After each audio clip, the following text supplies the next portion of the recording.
but I'm a scrub tech. And prior to that, I have 9 years in the operating room.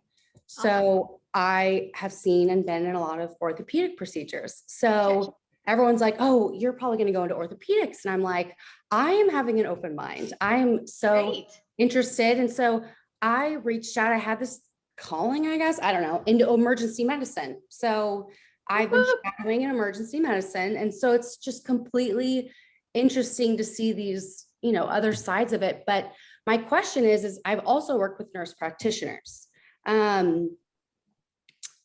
I see that nurse practitioners are basically in the state of Missouri, at least in Kansas. I checked it at Arizona and maybe California, I'm not sure, but there's maybe not even less than a $5,000 of an income difference.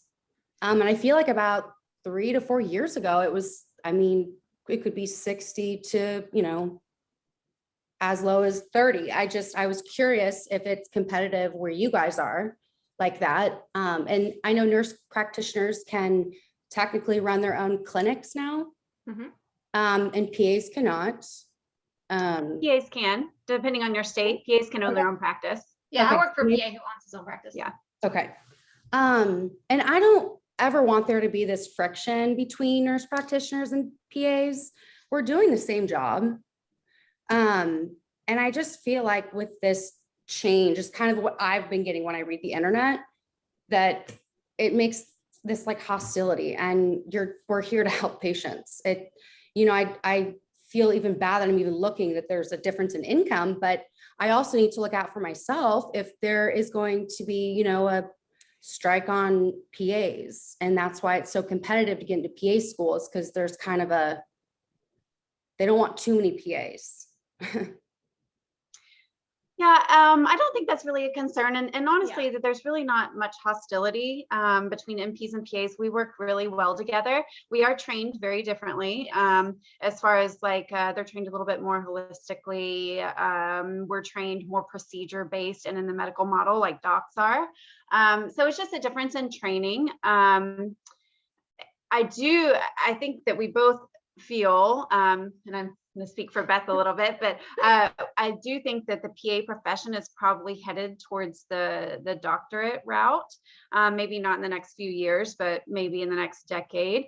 I also think that our organization, our national organization, is pushing really hard for us to be independent practitioners. So depending on your state, you can own your own practice. That's around here. That's not uncommon. You do have to have a supervising physician, but they never have to come into the facility, honestly. They just have to sign like a certain percentage of your charts. What do you think? Yeah, I'm with you. Like I work with a lot of, sometimes I don't even remember if they're NPs or PAs, because again, we all do the same job. And so when it comes to pay differences, mostly the pay differences, you're gonna have to look at specialty.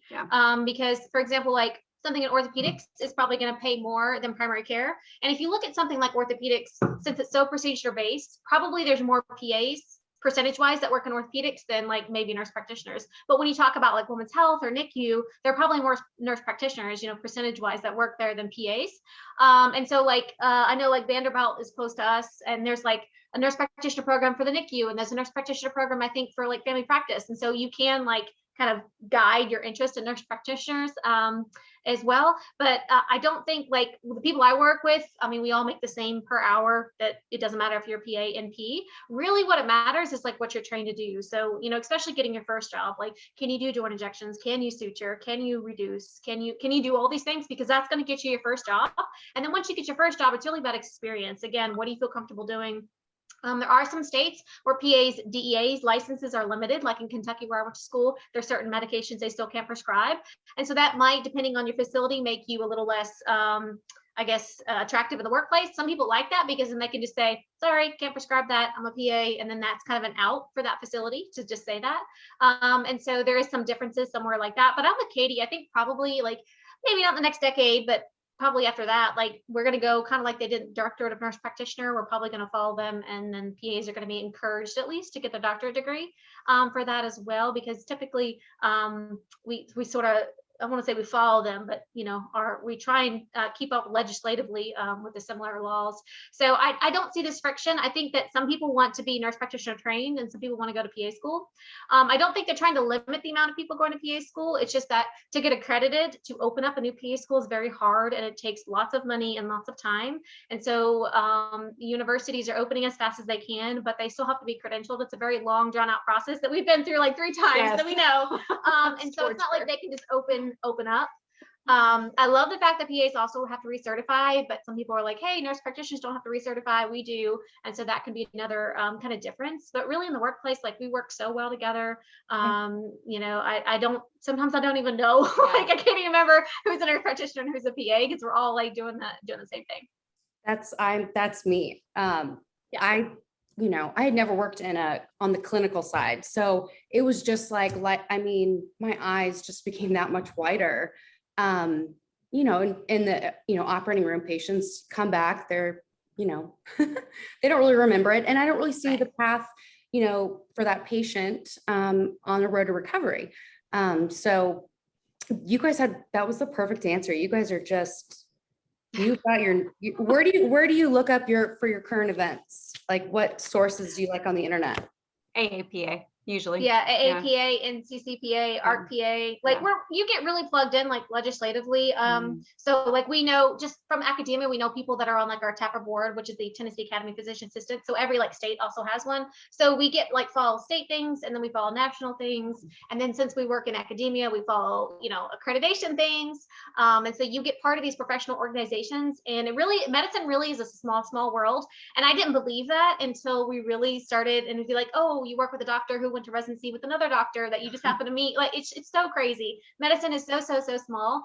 And so when you realize that, when you start going to these organizations and getting your CME credits or like going to the national conferences for like PA teachers and stuff, like it really is a small world. And so you just develop these connections and then you just kind of stay in touch with everything because it really does affect you. And so it's something that is actually kind of interesting to stay in touch with.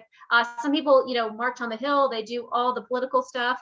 We keep in touch with most of the political stuff, but not a super huge activist. We probably should be, but yeah. And so there's some people that are really into it. And we have a lot of good friends that sit on the board of these things. And so we just sort of keep in touch with that.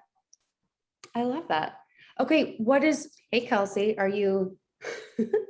Hey, yeah, I'm ready for a question. All right, go for it. Okay. I'm almost home too, by the way. So, but I just wanted to, so since we're on the topic of like nurse practitioners, so I've been having a hard time finding PAs to shadow. I've shadowed one, but only for maybe like 10 hours.